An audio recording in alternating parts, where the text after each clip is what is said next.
Jaya Radha Madhava Kunja Bihari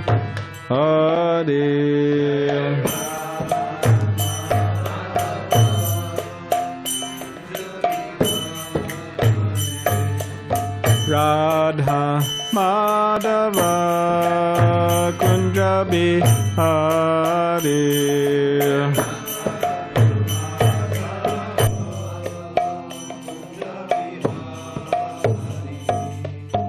Gopijana Vallabha Girivaradhari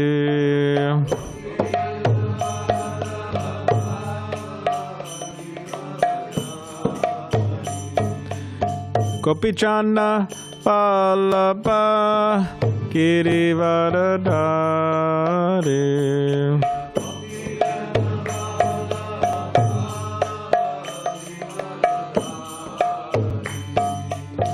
Yashodanandana Brajajana Ranjana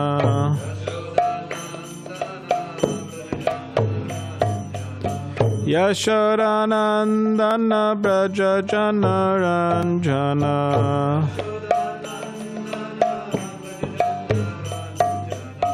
Yamuna Tiravanachari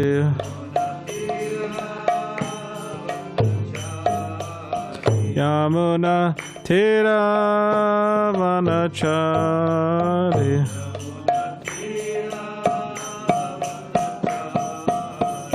Jaya Radha Madhava Kunja Vihari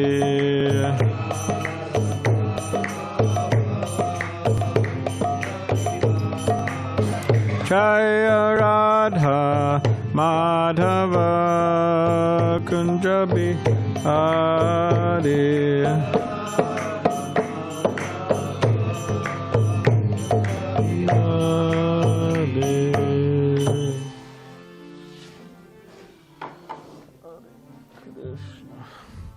Jayam Vishnupad Paramahamsa Parivrajagacharya Ashtotara Shatashisha Madhasvanga Sesi Bhaktivedanta Swami Prabhupada Ki Jai Jayam Vishnupad Paramahamsa Parivrajagacharya Ashtotara Shatashisha Madhasvanga Srila Bhakti Siddhanta Saraswati Thakur Prabhupada Ki Jai Anantakoti Vaishnava Vrinda Ki Jai Namacharya Srila Haridas Thakur Ki Jai Prem Sikaho Shri Krishna Chaitanya Prabhu Nityananda Shri Advaita Gadadhar Shivasari Gaura Bhaktivinoda Ki Jai Shri Shri Radha Krishna Gopa Gopinath Shama Kund Radha Kund Giri Govardhan Ki Jai Vrindavan Dham Ki Jai Navadip Dham Ki Jai Ganga Yamuna Mai Ki Jai Tulsi Maharani Ki Jai Bhakti Devi Ki Jai Samaveta Bhakti Vrinda Ki Jai Nugovardhan Dham Ki Jai All glories to the assembled devotees, all glories to the assembled devotees, all glories to the assembled devotees.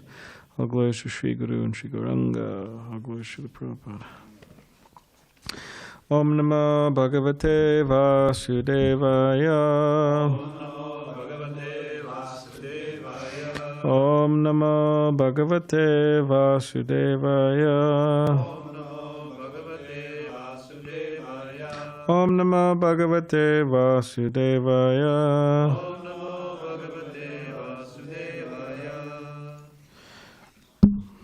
Before we read Srimad Bhagavatam, Canto 7,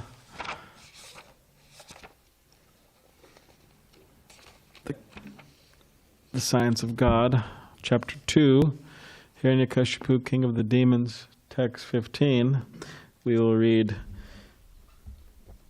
from Krishna book, Chapter 9, Mother Yashoda binds Lord Krishna, and then after that we'll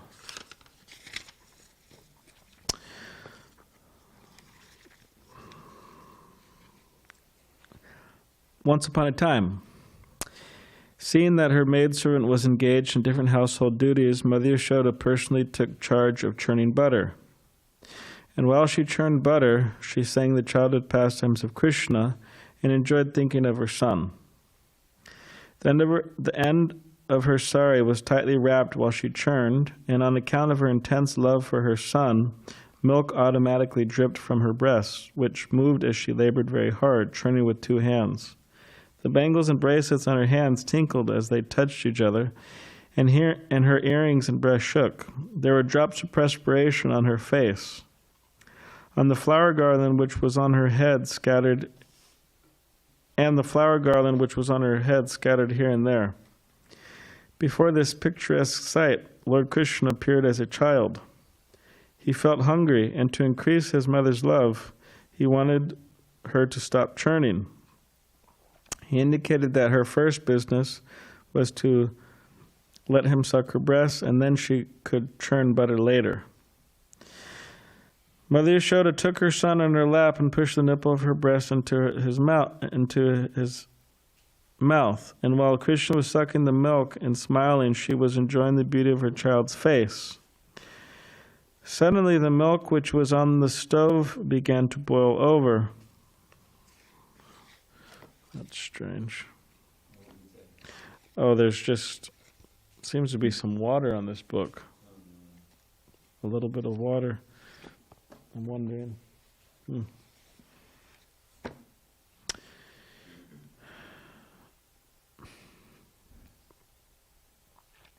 Just to stop the milk from spilling, Mother Yashoda at once put Krishna aside and went to the stove. Left in that state by his mother, Krishna became very angry, and his lips and eyes became red in rage. He bit his lips with his teeth, and taking up a piece of stone, he immediately broke the butter pot.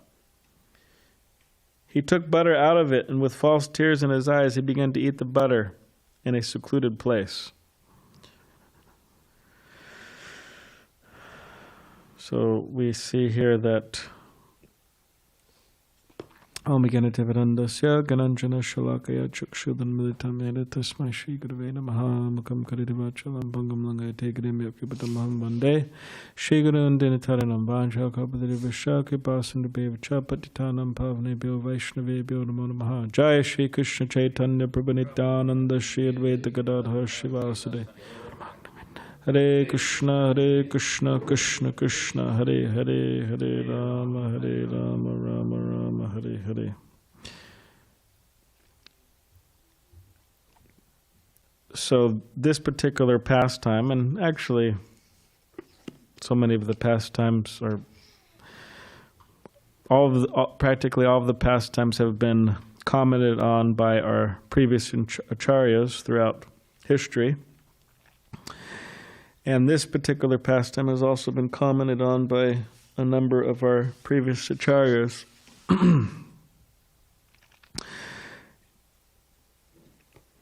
So, while commenting on this particular pastime, they've mentioned how Mother Yashoda, it seemed that she was, you could say, acting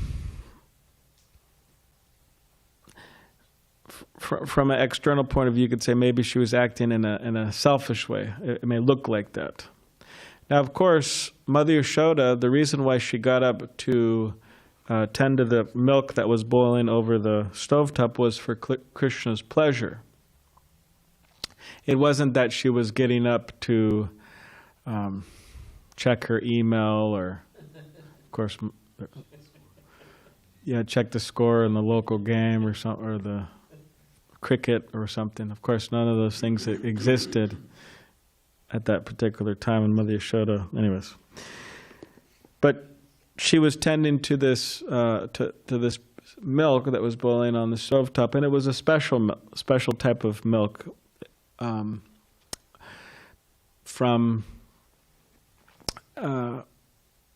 from cows that were grazing around Govardhan Hill eating a special type of grass. So she didn't want, so she wanted to tend to this milk for Krishna's pleasure. And Srila Prabhupada brings up the point that in the 10th canto and in the commentaries in this particular chapter, how Krishna, he will give a devotee the intelligence what to do, what service to do first, and what service to do second, and so on. Because sometimes we may wonder, well, what do I do? Do I do this? Do I do that? Right? Do I go here? Do I go there? What service should I do? And maybe I should take a nap? What should I do? Should I take a nap or should I take prasadam? Or should I take prasadam and then whatever? You know. Now, of course, you could say those might be less serious decisions to make. But there's so many different decisions where we need intelligence. You know, what to do first, what to do second, so on. So Srila Prabhupada brings it up in his commentaries on this section in the 10th canto that Krishna will give us that intelligence. Now, of course, we also have to confirm. We should confirm with external sources, not just the Guru in the heart. There's the Guru in the heart, Chaitya Guru, but sometimes we may be mistaking the voice inside to be the Chaitya Guru, but it's not the Chaitya Guru, it's someone else. Hopefully not a ghost. Or our mind or whatever. So we need some external confirmation. Therefore we have gurus, therefore we have sadhus, therefore we have scripture.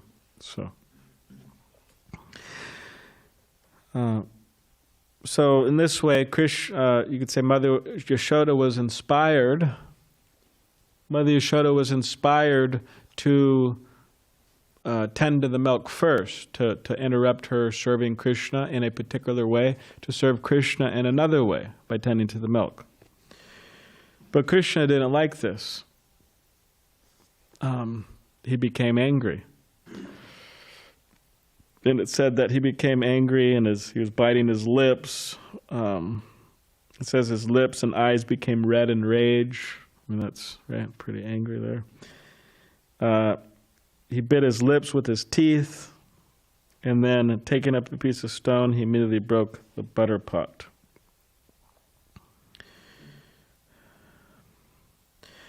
So although Krishna was angry at Mother Yashoda was not acting out of the realm of pure devotional service. It's not that she was doing something selfish.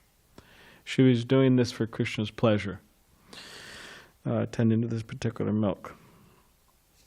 And also our previous acharyas, they bring up the point of this particular milk, and that the milk was thinking that if I don't boil over now, Krishna is going to become satisfied by the milk of Mother Yashoda, then I won't have any service, so let me boil over. Because it's explained that everything is conscious in the spiritual world, so that conscious means there's thoughts, desires, and so on. So that's also brought up. In the meantime, continuing the reading, in the meantime, Mother Yashoda returned to the churning place after setting the overflowing milk pan in order. She saw that the broken pot in which the churning yogurt had been kept. Since she could not find her boy, she concluded that the broken pot was his work. They call this smoking gun evidence, right? She saw the broken pot in which the churning yogurt had been kept. Since she could not find her boy, she concluded that the broken pot was his work. Okay, I put him down. There's a broken pot there. Okay, it's a broken pot, broken yogurt pot evidence. She smiled as she thought, the child is very clever. After breaking the pot, he has left this place, fearing punishment. After she sought all over, she found her son sitting on a big wooden grinding mortar which was kept upside down. He was taking butter from a pot which was hanging from the ceiling on a swing, and he was feeding it to the monkeys. She saw Krishna looking this way and that way in fear of her because he was conscious of his naughty behavior. After seeing her son so engaged, she very silently approached him from behind.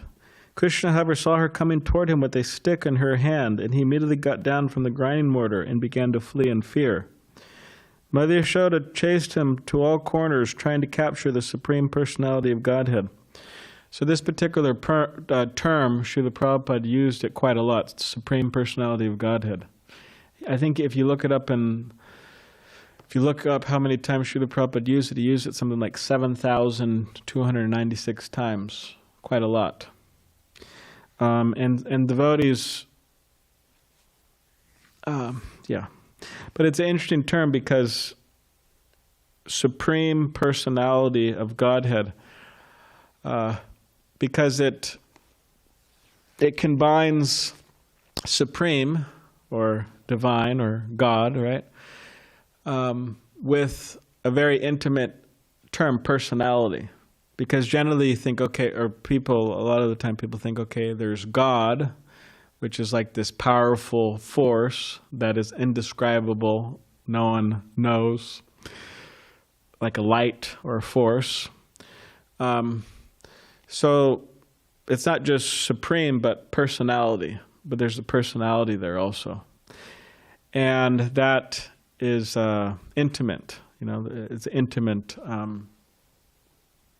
you could say, term combined, these two terms, Supreme Personality. It's a very interesting combination. All right. Who is she tried to capture the Supreme Personality of Godhead. Who is never approached even by the expert meditations of great yogis. In other words, the Supreme Personality of Godhead, Krishna, who was never caught by the yogis and speculators, was playing just like a child for such a great devotee as Mother Yashoda. So Krishna was forgetting his godhood under the spell of Yogamaya, and Mother Yashoda was also forgetting Krishna's godhood under the spell of Yogamaya, and this way they could enjoy a particular rasa, this mother-parental relationship, son and mother relationship. Mother Yashoda, however, could not easily catch the fast-running child because of her thin waist and heavy body. Still, she tried to follow him as fast as possible. Her hair loosened, and the flowers in her hair fell to the ground. Although she was tired, she somehow reached her naughty child and captured him. When he was caught, Krishna was almost on the point of crying. He smeared his hands over his eyes, which were anointed with black eye cosmetics. I was just thinking it'd be really nice if they did a drama of this, actually. It'd be really nice. Because I was just thinking Krishna with the kajal and smearing his eyes, if you have some child dressed as Krishna doing that, and be a very beautiful drama. I've never seen one with this particular pastime. Maybe we could try to... Yeah. I think there's some 5-year-olds out there. We could play the role of milk, too. Yeah, you can. Yeah. You're wearing white. It would paint your whole body white, too.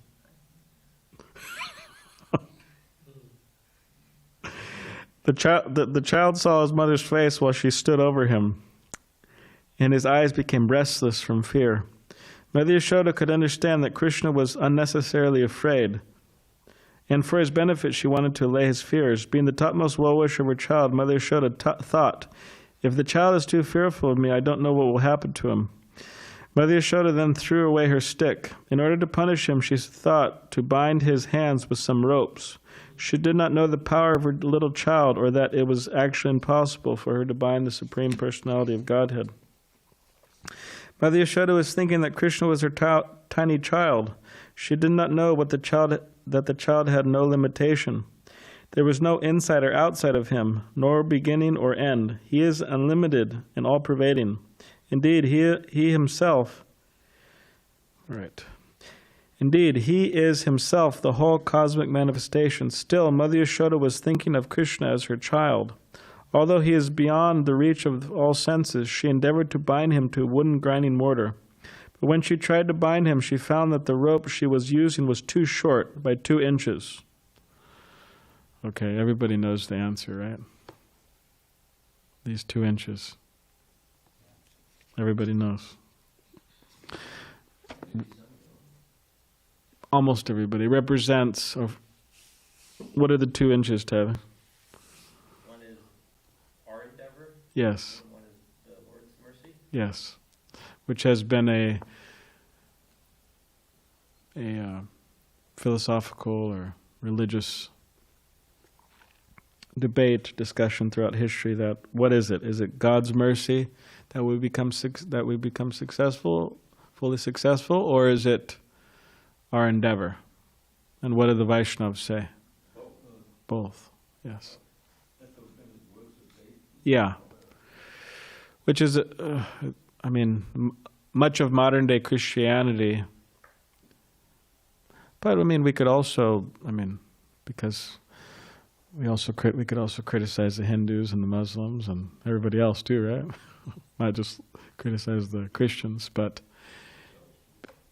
yeah, Hindus, the Vaishnava, or Hindus aren't, but Vaishnavas also.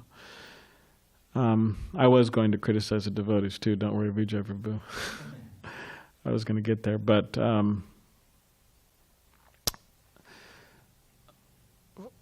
that, okay, we just believe and then we're saved. We don't have to do anything. Okay, we believe in Jesus and we're saved. Or we come to the temple and we give a donation, or we chant this mantra, that mantra, or different things, and we're saved. Without putting in the necessary work. Really trying to purify our consciousness, really trying to surrender. Religious people tend to think, oh, it's just like automatic, more or less. More than less. So it's something that needs to be recognized and overcome, this particular tendency.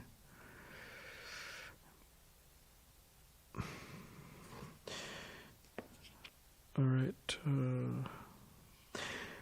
So she gathered more ropes from the house and added to it, but still she found the same shortage. In this way she collected all the ropes available at home, but when the final knot was added, she saw that the rope was still 2 inches too short. Mother Yashoda was smiling, but she was astonished. How was it happening?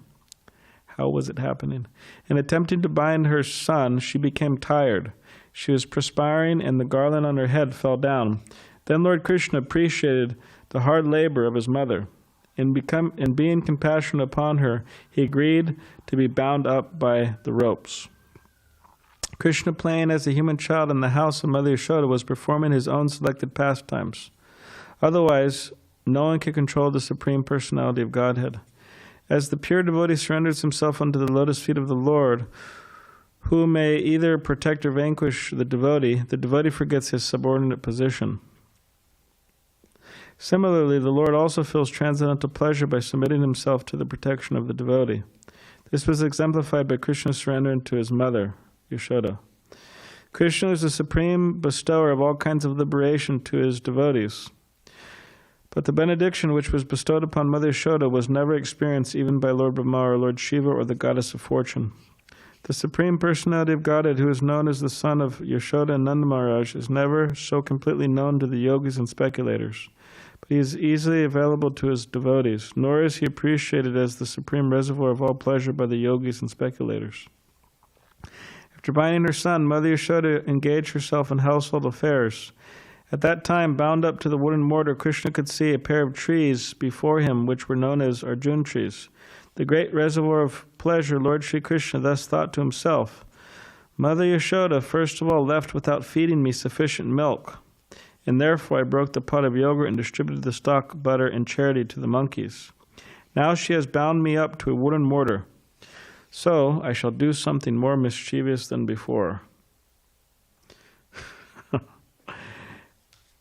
And thus he thought of pulling down the 2 very tall Arjuna trees. There is a history between the pair of Arjuna trees. In their previous lives they had been the sons of Kuvera, and their names were Nalakuvera and Manigriva.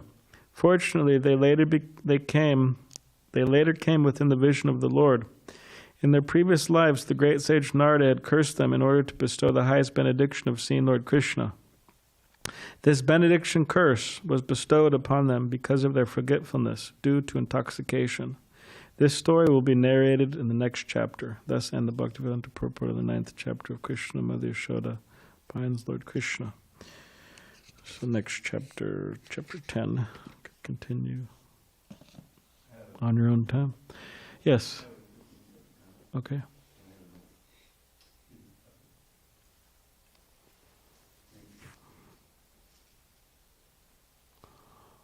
Last year showed a quarter naughty child who'd smashed a pot of yogurt in a peak. Though seemingly annoyed, she felt beguiled by little Krishna's loving charm unique. "Oh, imp, I've caught you now, but do not fear. You see, I've thrown the stick upon the floor. But I must bind you with these ropes, my dear, lest you increase your mischief more and more."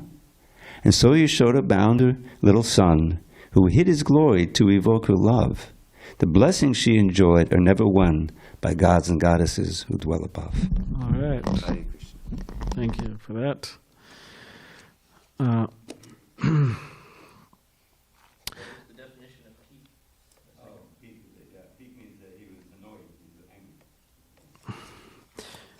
So yeah, this particular month is a month where devotees perform severe austerities or do something to extra for the pleasure of Krishna and for their own spiritual advancement. So some devotees, they give up sweets, for example, or they give up sweets except for the holidays like Govardhan Puja. So they give up sweets for all the other days besides Govardhan Puja, or other festivals. Because it's interesting, there's quite a lot of festivals in Kartik, so anyways. Or they may chant extra rounds on a daily basis, or on some devotees on the last 5 days of Kartik, they especially perform some austerities.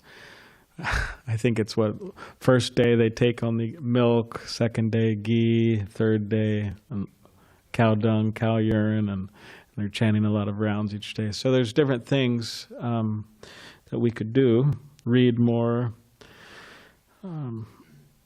different things we could do in this particular month. And instead of just, you could say, focusing on giving up things, much of our process is actually accepting positive things. Because without accepting, you could say, positive activities or engaging ourselves in a positive way, actually we'll never be able to give up all of the negative things anyways. Say, okay, I'll give up sweets, I'll give up this, I'll give up that, I'll give up so many things, but really our renunciation is sustainable by focusing on the positive aspects of Krishna consciousness, means accepting things, positive things. So yeah, there's many things we could do. So we will leave it up to every individual.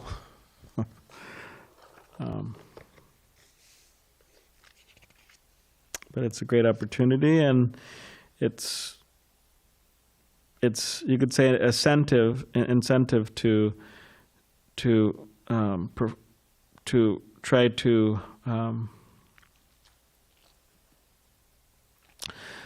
try to do something extra, because this particular month is said to be like, you could say, like there's a sale going on, a wholesale, like when a shop is going out of business, they put things 50% off, for example. Yeah, everything must go, and everybody lines up. All right, like on Black Friday, for example, there's big lines because you could get some good deals. Or like on Amazon, I know no one knows about that company, but which company is that? But like they have these sales, and you could get things that you usually get for quite an expensive price. You get half off or something. Stock up on vitamins or whatever. So this particular month, it's like that. There's a sale going on, and if we do more, then we will get more mercy, which we need. We definitely need it. I need it. At least I need it. And so it's a great opportunity. All right, so we could just read a little bit from the Srimad Bhagavatam, short.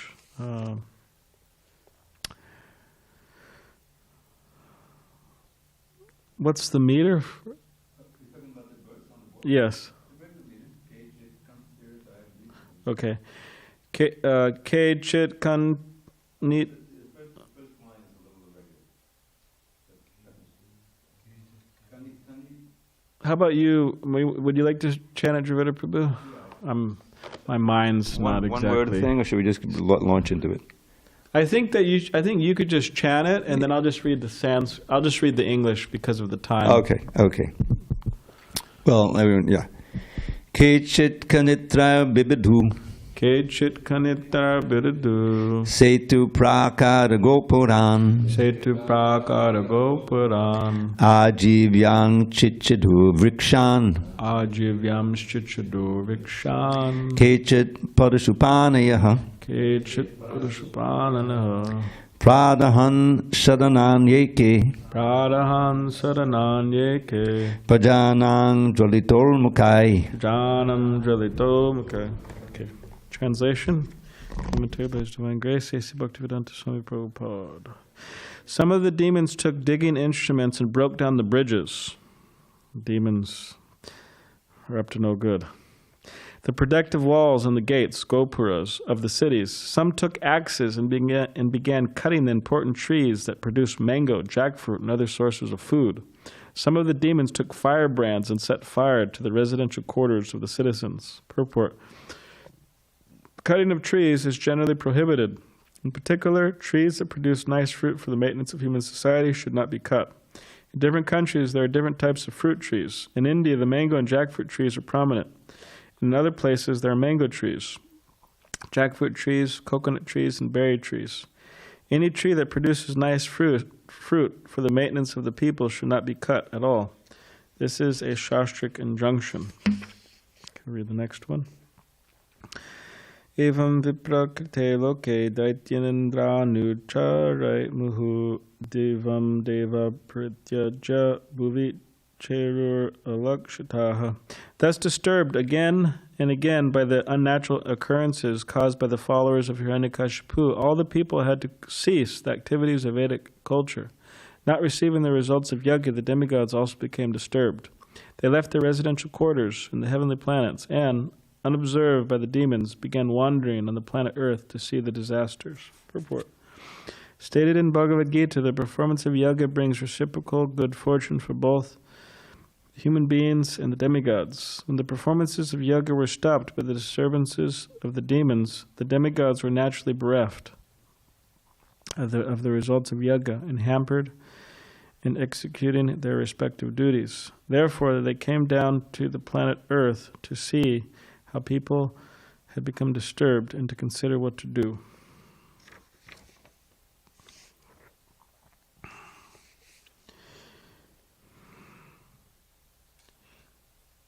So throughout history, we have seen that people of demoniac mentality have been creating disturbances for the more sane section of society, and doing all types of things that are just very unintelligent.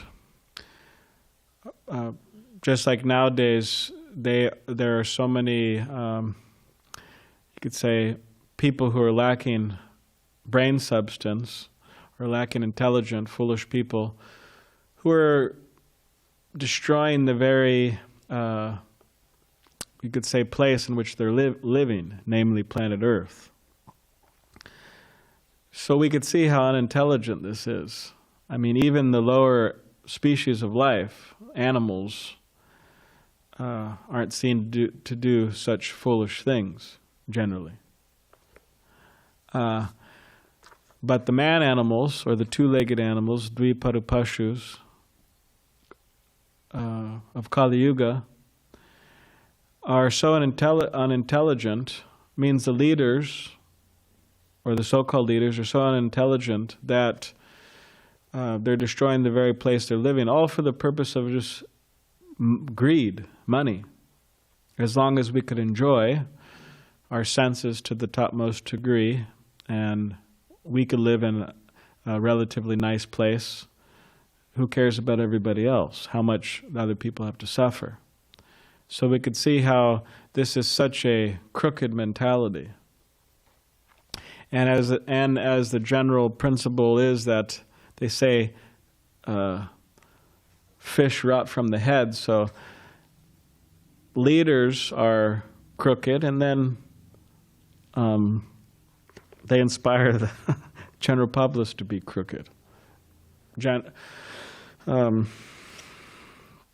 Foolish leaders, foolish population.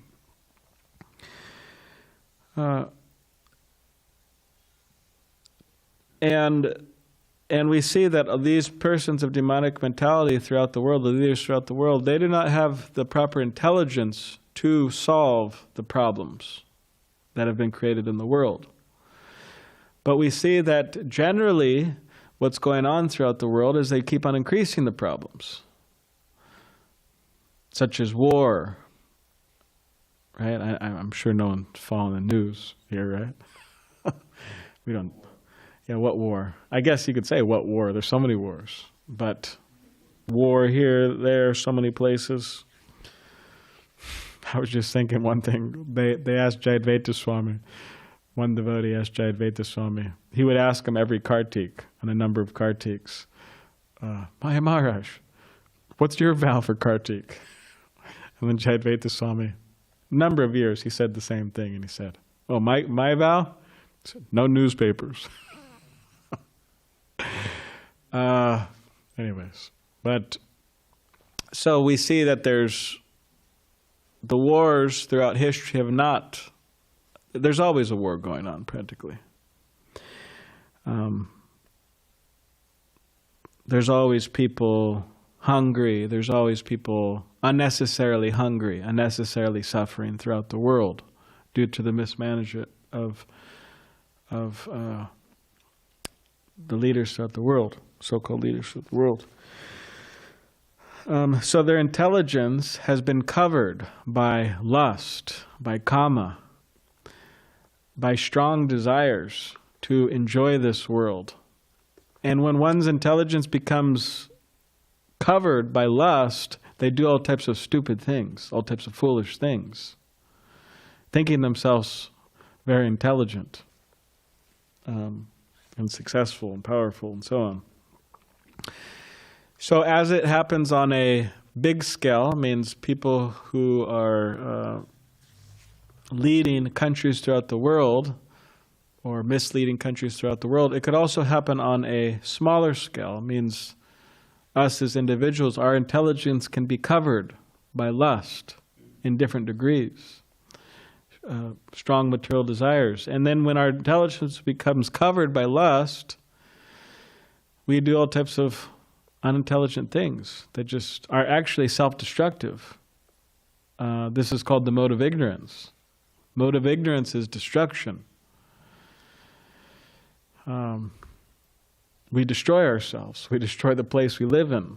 We destroy our relationships. We destroy the brahmacharya ashram. We destroy anything that's good within our lives. It's a mode of ignorance. So it's very dangerous. So therefore, Srila Prabhupada, he stressed that we need to know what the mode of goodness is, and we need to try to live in that particular mode. And of course, not just be satisfied in that mode and living in the mode of goodness, but this particular mode of goodness is out of all the modes of nature, it is the most favorable for cultivating our Krishna consciousness. So we live in the mode of goodness while practicing the different elements of Bhakti Yoga.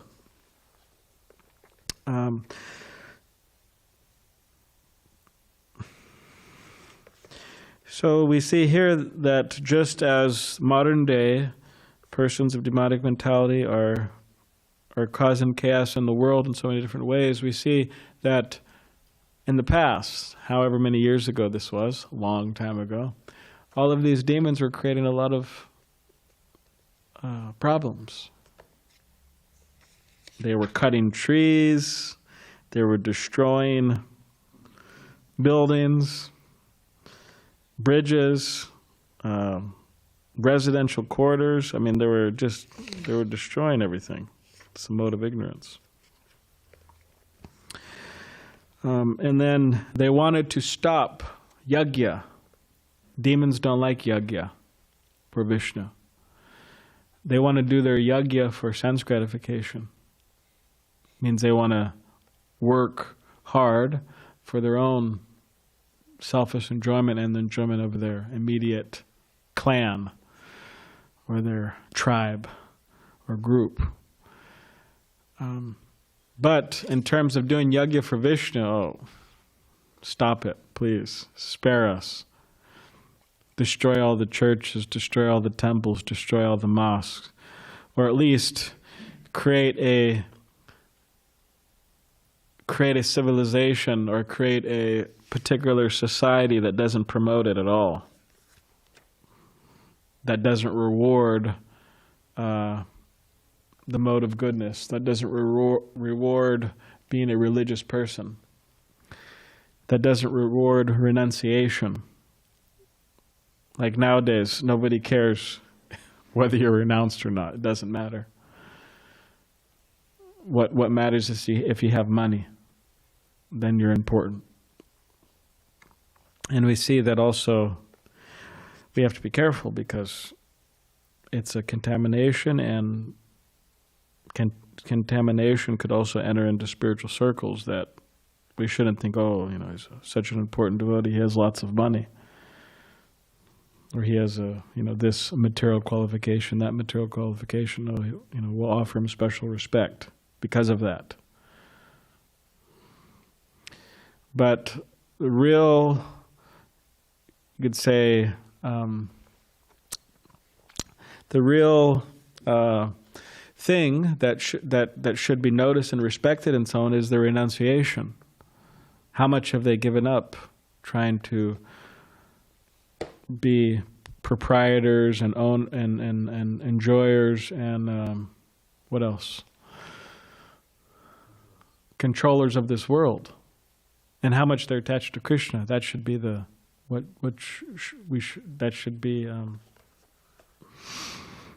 one should be respected for. So in terms of yajna, the demons are not interested in yajna for Vishnu, but the devotees are interested in yajna. So it's very important that we realize, we first try to understand philosophically that this particular principle of yajna is very important. And after understanding the importance of it philosophically or logically, we should try to realize the importance of yajna. That yajna is what we should be interested in as devotees. For example, book distribution, it's a yajna. It's a sacrifice that we do for the pleasure, the devotees do for the pleasure of Krishna, for the pleasure of Srila Prabhupada, for the pleasure of their spiritual master. It's a wonderful yajna. And we shouldn't think, oh, yajna, oh no, horrible. I have to exert energy. I have to get out of my sleeping bag. I have to get out of my warm room. Oh no, yajna, terrible. Or the yajna of japa, right? It's a yajna. I think, oh no, terrible. I have to chant somebody's name for at least 2 hours. I'm not chanting my name, or they're not chanting my name. Oh no. Or the yajna of deity worship, or the yajna of editing Prabhupada's books, or the yajna of cleaning the temple, or the yajna, whatever it is. There's so many yajnas we do, sacrifices.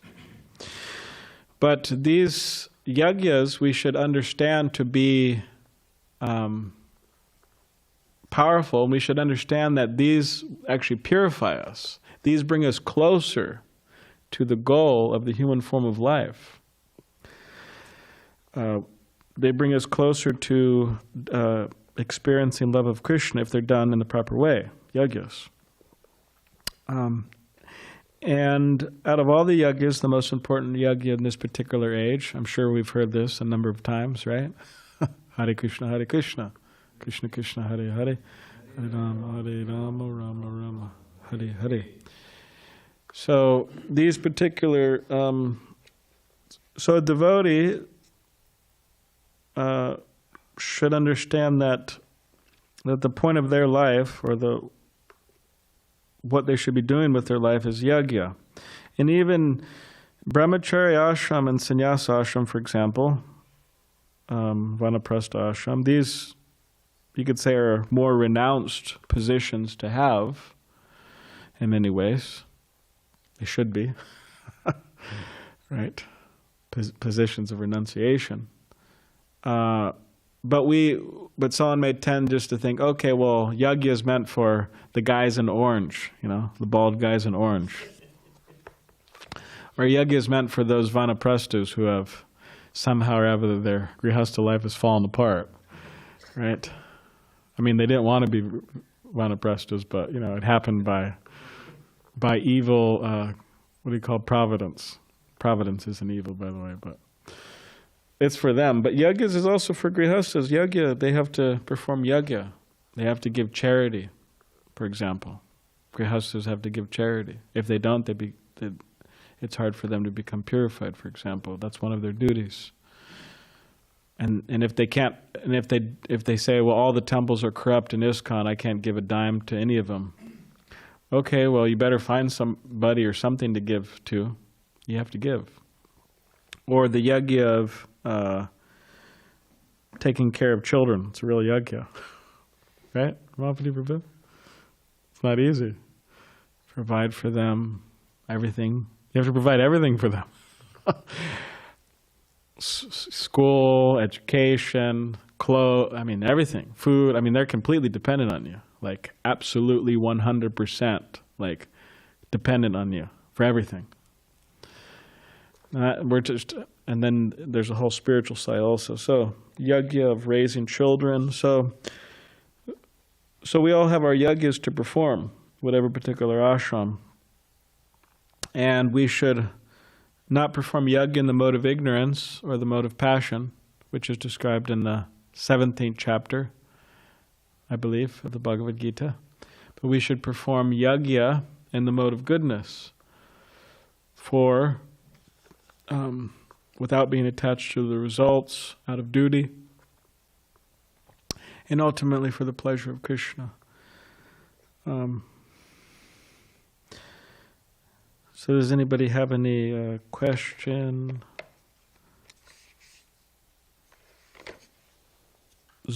Or comments? Okay, Vijay Prabhu, excuse me, Trivita Prabhu. I have second comment. Yes. You may not remember, but Krishna says in the 10th chapter, Bhagavad Gita, Yajnanam japa yajñosmi. Of all yajnas, I am the chanting of japa. And Prabhu explains this means Hare Krishna, especially this age. Nice. In the second purport, nice class, by the way, thank you. Thank you, Vijay Prabhu. In the purport, Prabhupada says that the demigods were hampered in executing their respective duties because the yajnas weren't being performed. But this is just one planet in the universe. How could they be hampered in their service? Okay, thank you. Well, the demigods, they are, just as Krishna says in the Bhagavad Gita, right, the rainfall comes from yajna. And if people don't perform yajna, or if people are too sinful, then, rain doesn't come. It's kind of scary, huh? Rain, imagine rain not coming. In many places, or in some places it's coming too much. But it's an amazing system, actually, right? Rainfall, it's absolutely amazing. You could say mystical. You know what Prabhupada said about mystical? So mystical means you don't know how it works. But anyways, rainfall comes, and then it, hits the ground, and there's, planting of seeds, and then there's all types of fruits and vegetables and trees, and it's quite an amazing system. And then people, maintain their lives like this. But yeah, there's this whole system going on that by performing yajnas, the demigods are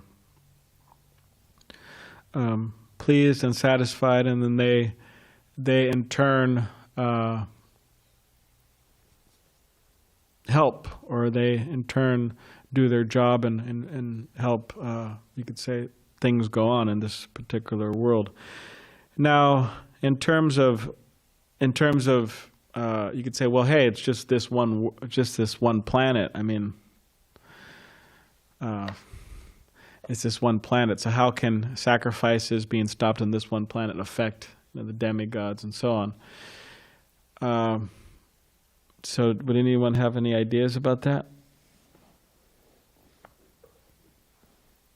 Why? If it was just this planet?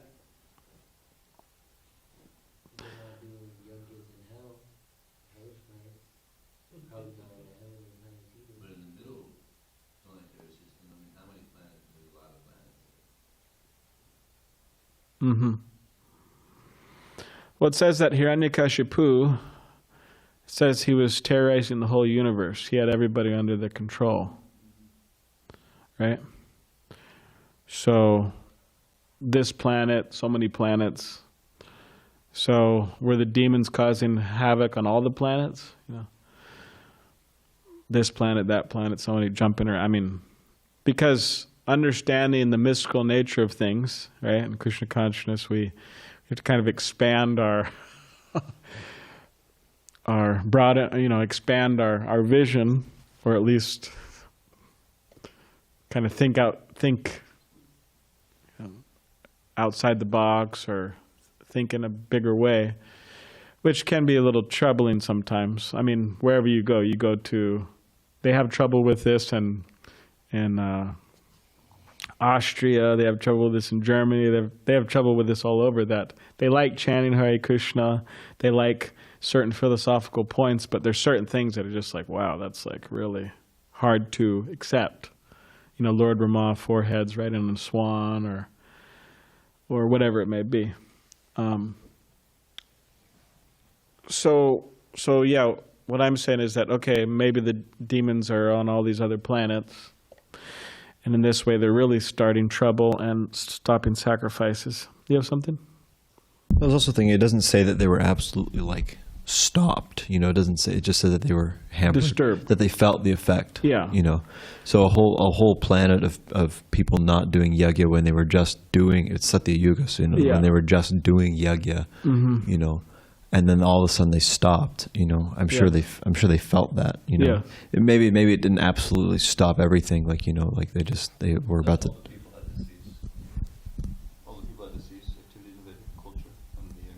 No, yeah, but I was saying, I'm saying about the demigods. It's not like the demigods, if there are other yajnas going on different planets, then but then they saw that on this planet, all of a sudden, all of the yajnas stopped, and so I'm sure a whole planet of people not doing yajna, I'm sure they felt that. Yeah, I mean, these were powerful demons too. I mean, they weren't just.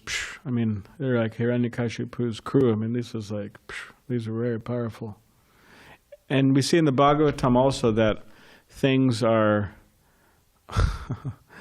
like everything's really intense in the Bhagavatam.